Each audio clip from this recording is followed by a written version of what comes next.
झारखंड के पूर्व मुख्यमंत्री बाबूलाल मरांडी आज सिमडेगा के टुकुपानी आम बगीचा पहुंचे। आम बगीचा में बूथ स्तरीय भाजपा कार्यकर्ताओं का सम्मेलन आयोजित किया गया था। अपने निर्धारित समय से कुछ विलंब बाबूलाल मरांडी हेलीकॉप्टर से टुकुपानी आम बगीचा पहुंचे। कार्यक्रम स्थल के पास ही हेलीपैड बनाया गया था। हेलीपैड स्थल पर बाबूलाल मरांडी के स्वागत के लिए भाजपाइयों का कतार लगा हुआ था। भाजपाई कतारबद्ध तरीके से बाबूलाल मरांडी के स्वागत में तैयार दिखे। यहां पर सुरक्षा के भी पुख्ता इंतजाम किए गए थे। बाबूलाल के हेलीकॉप्टर से निकलते ही भाजपाइयों ने भाजपा और बाबूलाल मरांडी नरेंद्र मोदी जिंदाबाद के नारे लगाने शुरू कर दिए। बाबूलाल मरांडी हेलीकॉप्टर से निकलकर कार्यक्रम स्थल की ओर आए और इस क्रम में भाजपाइयों ने उनका जोरदार स्वागत किया। बूथ स्तरीय कार्यक्रम में जिले भर के बूथों के कार्यकर्ता मौजूद रहे। कार्यकर्ताओं को संबोधित करते हुए बाबूलाल मरांडी ने कई गंभीर बातें कही। और आप सब लोग बड़े सौभाग्यशाली हैं। आप एमपी ही नहीं बल्कि आप एक मंत्री को आप वोट देने जा रहे हैं। और इसलिए मैं आप सब लोगों से यही निवेदन कर रहा हूं कि 13 तारीख को आप सब लोग, जैसे अभी आप सब ने संकल्प लिया है, पहले मतदान फिर जलसा, यानी 13 तारीख को सवेरे उठ करके तैयार होकर के अब पोलिंग बूथ में जाना है। और ईवीएम मशीन पर आप जहां कमल निशान देखेंगे उस पर आप ठप्पा लगाएंगे और यहां से श्री अर्जुन मुंडा जी को, जो आज भारत सरकार के मंत्री हैं, आप एक मंत्री को वोट देकर के यहां से आप विजय बनाना, ताकि इस देश में फिर से प्रधानमंत्री नरेंद्र मोदी जी बने। यही निवेदन और यही अपील करने के लिए आया, क्योंकि इस बार आप सब लोगों को एक नए रिकॉर्ड बनाना है छोटी लोकसभा क्षेत्र। और इसलिए मैं आज आप सबसे यही कहने के लिए आया कि 10 वर्षों से इस देश के प्रधानमंत्री नरेंद्र मोदी जी ने गांव के लिए काम किया, गरीबों के लिए काम किया, किसानों के लिए काम किया, मजदूरों के लिए काम किया, मां बहनों के लिए काम किया। आज तक कोई भी प्रधानमंत्री देश में जो गांव और गरीबों की किसी ने कोई चिंता नहीं है। इसलिए देश के प्रधानमंत्री के बनते ही इस देश में गरीबों के घरों में शौचालय भी देने का काम, और इतना ही नहीं, इस देश के गरीबों को पक्के मकान मिले तो प्रधानमंत्री आवास भी देने का काम है। इन 10 वर्षों में 4 करोड़ से अधिक पक्के मकान बनाए और देश के प्रधानमंत्री नरेंद्र मोदी जी ने कहा है कि 2024 में फिर से प्रधानमंत्री बनेंगे तो जिन लोगों को पक्का मकान अभी तक नहीं मिला है उन गरीबों को पक्के मकान दिया। प्रधानमंत्री नरेंद्र मोदी जी गरीबों की चिंता करते हैं, गरीबों के भी अच्छे मकान हो उसकी चिंता करते हैं। और इतना ही नहीं, मकान के साथ साथ उसके घरों में गैस की कनेक्शन और गैस की चूल्हा भी उपलब्ध करा। और इसलिए उजाला योजना के तहत पिछले दिनों आप देखते होंगे, पहले लोग सोचते थे कि शहरों में रहने वाले, बड़े बड़े महलों में रहने वाले लोगों को ही गैस कनेक्शन और गैस चूल्हा उपलब्ध होता है। गरीब उसकी कोई कल्पना नहीं कर सकते थे, सोच भी नहीं सकते। लेकिन देश के प्रधानमंत्री नरेंद्र मोदी जी बने तो उन्होंने देश के गांव के घरों की झोपड़ी तक भी गैस की कनेक्शन और गैस चूल्हा पहुंचा दिए। अगर इस काम को किसी ने किया है तो इस देश के प्रधानमंत्री नरेंद्र मोदी जी ने। और इसलिए मैं जब सब लोगों से यही कह रहा हूं, घर की चिंता कर रहे हैं, चूल्हा की भी चिंता कर रहे हैं, गैस कनेक्शन की भी चिंता कर रहे हैं, और कोई गरीब भूखे नहीं रहे उसकी भी चिंता। हर गरीब को प्रत्येक महीना मुफ्त में 5 किलो अनाज प्रत्येक व्यक्ति को मिलता है।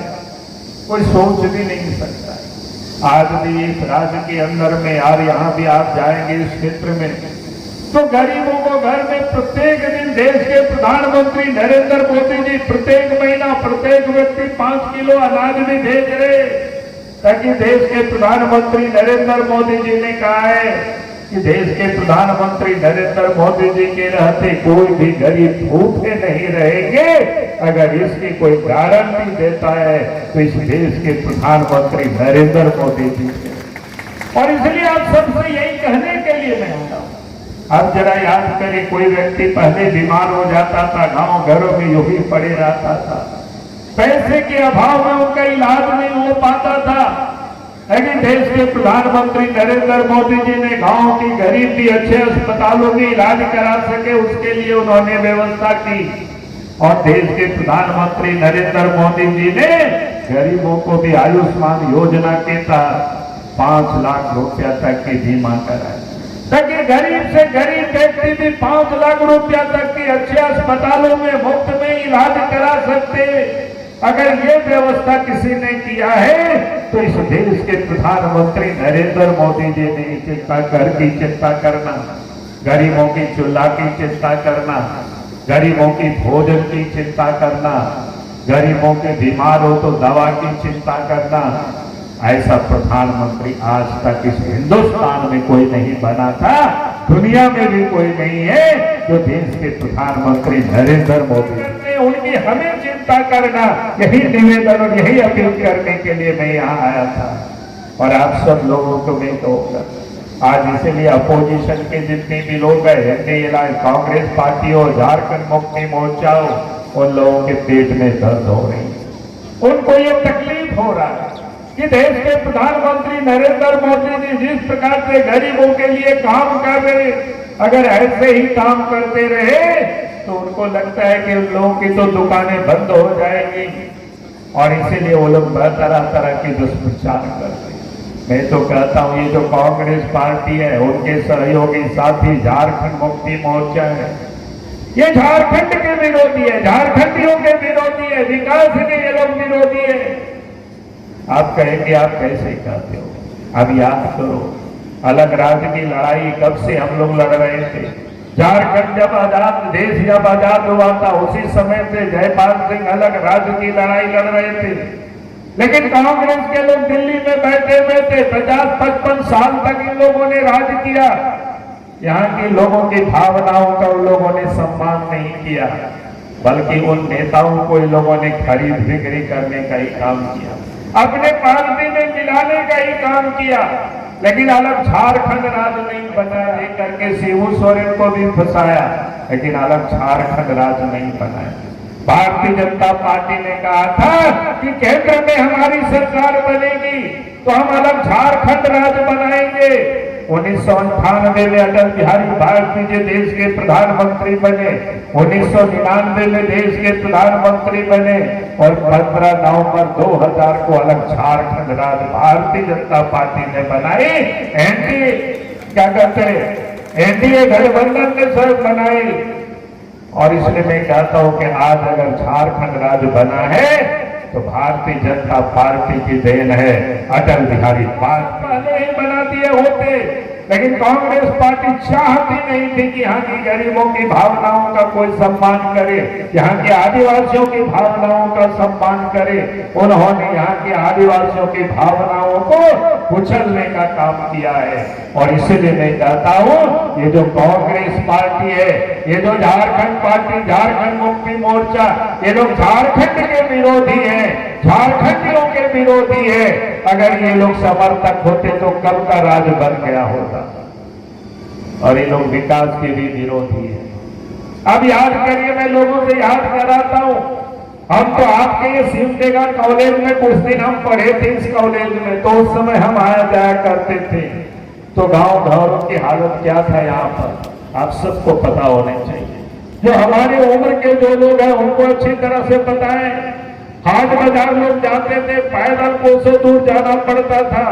मेला भी लोग जाते थे, पैदल कोसों दूर जाना पड़ता था। यहाँ तक कि अगर किसी की शादी ब्याह में भी दुल्हन को, बहू को लाने के लिए पैदल कोसों दूर जाना पड़ता था। बात सही है कि नहीं? बुरे सड़कें नहीं हुआ करता था। कई कांग्रेस ने इतनी वर्षों तक राज किया, कभी उनकी चिंता की गांव में भी आदिवासी लोग रहते हैं, जंगलों में भी रहते हैं, गांव में भी लोग रहते हैं, वहां तक सड़कें हम पहुंचा दे, रास्ते में नदी नाला उस पर पुल पुलिया बना दे। कभी उन्होंने चिंता की? कभी नहीं चिंता की, क्योंकि उनको गांव से कोई मतलब नहीं था, गरीबों से कोई मतलब नहीं था। बीजेपी की सरकार बनी, पहले अटल बिहारी वाजपेयी जी, अब नरेंद्र मोदी जी।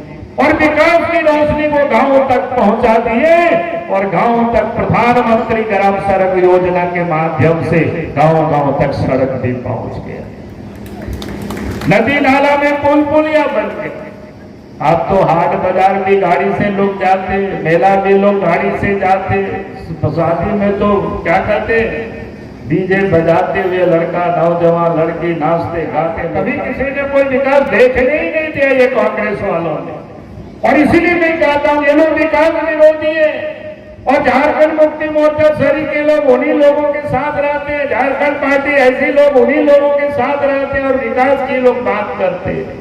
और इसलिए मैं कहता हूं ये लोग विकास विरोधी है। आप याद करिए, पहले हम लोग क्या गांव घर में रात हो जाता था, आदमी तुरंत शाम जल्दी खाना बना करके सो जाते थे। या तो डिबरी जलाते थे, लालटेन जलाते थे, करासन तेल मिट्टी तेल के लिए हम सब लोग संघर्ष करते थे। नेताजी आते थे उस समय क्या कहते थे कि मिट्टी तेल डीलर साहब भेज दे इधर उधर, बांट नहीं रहा है, हाट में नहीं मिल रहा है। होता था कि नहीं होता था बताइए। लेकिन देश के प्रधानमंत्री नरेंद्र मोदी जी बने, उन्होंने कहा कि अब मिट्टी तेल की जरूरत नहीं है, डिबरी की जरूरत नहीं है। ये अलग बात है कि झारखंड में भी कुछ पागल लोग हैं लालटेन लेकर के घूमते। तो इन्होंने क्या किया, गांव तक बिजली पहुंचा दी। अब घर घर में बिजली पहुंच गई। अब बिजली बत्ती वहां जलती है। अब कोई करासन तेल कोई पूछता नहीं है, मिट्टी तेल की चर्चा खत्म हो गई। हाट बाजारों में आपको डिबरी और लालटेन बिकना भी बंद हो गया।